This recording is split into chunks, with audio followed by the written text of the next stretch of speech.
Thank you, Alan. So I've been asked to do a quick introduction of John, but it's a bit like introducing Coles to Newcastle. On the off chance that there is anyone who doesn't know who John is, I would say that apart from being a great friend of mine and of many of us in the room, John was the very effective 10th president of Stanford, and he's now both the head of the Knight Hennessy Scholars Program, the chairman of Alphabet, and of course was a successful entrepreneur as well, so kind of the trifecta of Silicon Valley. It occurred to me that many of you, though hopefully you've been picking up your copies, may not have had the chance to read the book. So I can just summarize it as basically John's lessons on leadership and its traits, illustrated with stories from his own career and life journey. And it's a wonderful read. It would be a great Christmas present for all your family and friends. So buy lots of copies.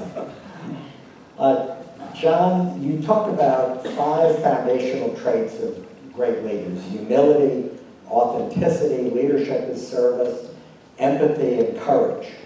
And then what I would see as 5 methods of leading change: collaboration, innovation, curiosity, storytelling, and legacy, lasting change legacy. It's a fabulous list. Of course, it occurred to me reading it that these are important life skills for people, independent of whether they're actually leaders. But I want to start with a few questions on humility, the first trait on the list. You argue that real confidence comes from humility and not from ego. And that runs counter to a lot of conventional wisdom about the larger-than-life alpha leader running pretty much anything. Could you talk a bit about how you see humility developing real confidence? Well, I think, Isaac, real confidence comes from first starting admitting that you don't know everything, that there are often in any organization people who know a lot more than you know about any aspect of the organization.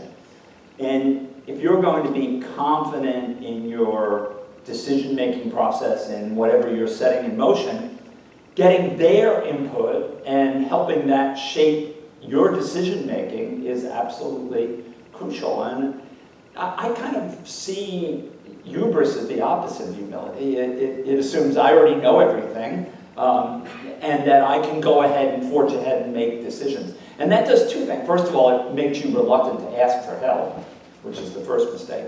And the second, it makes you very reluctant to ever admit that you made a mistake. We all make mistakes. We all make mistakes. The question is how you respond to them, and if you believe your mistake, you're infallible, then you're not going to respond appropriately. So what happens, though, if you have humility?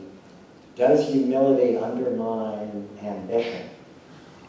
So there's a sentence in the book, I think, which I firmly believe in, that says the only way to be humble and also to be ambitious is to be ambitious for the organization, the structure, what you're leading, what it's about.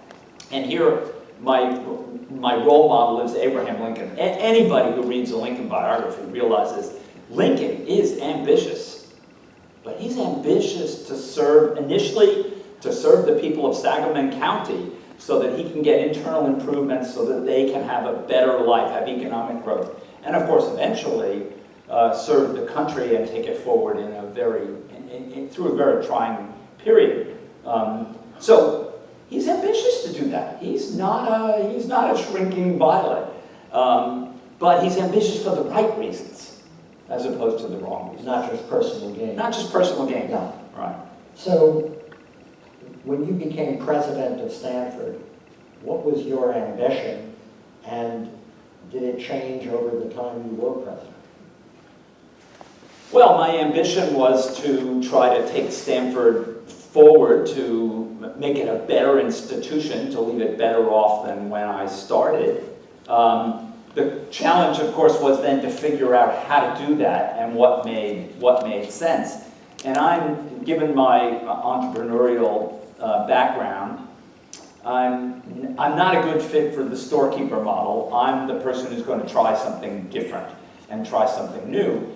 And I felt at that time, particularly in the interim between when we completed the undergraduate campaign, which I think put in place what Stanford needed to be a world-class undergraduate institution, to compete with the very best anyway. And once we finished that, I thought, you know, the world is really not in good shape.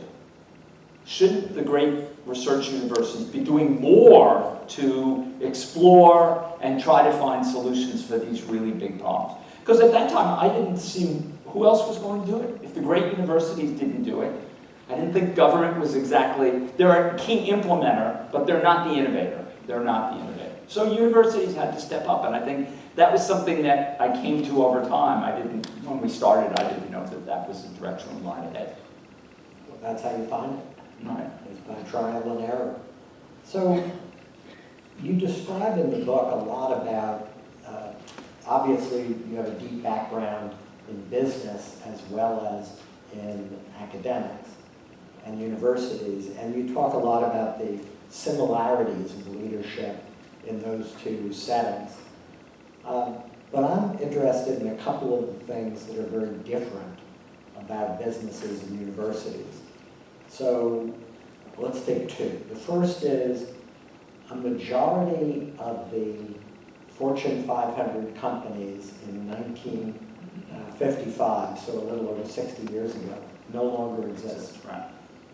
But every major university that was a major university then is still a major university now.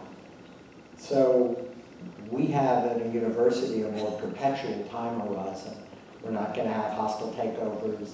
We're not going to go out of business, we hope, without some errors. How did that affect you when you were in each of those different settings? That difference between a shorter-term time horizon and a perpetual time horizon?